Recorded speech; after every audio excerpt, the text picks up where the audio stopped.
ఒకరోజు పులి మరి గాడిద గడ్డి ఏ కలర్ లో ఉంటుందని వాదించుకుంటాయి. గాడిదనేమో గడ్డి బ్లూ కలర్ లో ఉంటుందని, పులి ఏమో గడ్డి గ్రీన్ కలర్ లో ఉంటుందని వాదించుకుంటాయి. లేదు లేదు గడ్డి బ్లూ కలర్ లోనే ఉంటుందని గాడిద అరిచి మరి చెప్తుంది. లేదు లేదు గడ్డి గ్రీన్ కలర్ లో ఉంటుందని పులి అరుస్తూ మరి చెప్తుంది. కాదు బ్లూ కలర్ లో ఉంటుందని సింహం దగ్గరికి వెళ్లి సింహాన్ని తీసుకొని మరి వస్తుంది గాడిద. అప్పుడు సింహం అవును గడ్డి బ్లూ కలర్ లోనే ఉంటుందని పులితో చెప్తుంది. అప్పుడు గాడిద నవ్వుతూ పులి తప్పు చేసింది కాబట్టి పులికి శిక్ష వేయాలి అని కోరుతుంది సింహాన్ని. సింహం పులి 50 రోజుల పాటు ఎవరితో మాట్లాడకూడదని శిక్ష వేస్తుంది. అప్పుడు గాడిద మనం గెలిచామని అక్కడి నుంచి నవ్వుకుంటూ వెళ్ళిపోతుంది.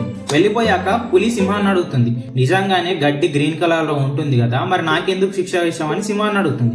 అప్పుడు సింహం, నేను నీకు శిక్ష వేసింది గడ్డి గురించి కాదు మిత్రమా, తెలివి తక్కువ గాడిదతో నువ్వు వాగ్దానం చేస్తూ టైం వేస్ట్ చేసినందుకు నీకు శిక్ష వేశానని చెప్తుంది. మోరల్ ఆఫ్ ద స్టోరీ, మూర్ఖులతో వాదించుకుంటూ సమయం వృధా చేయడం కంటే మూసుకు కూర్చోవడం బెటర్.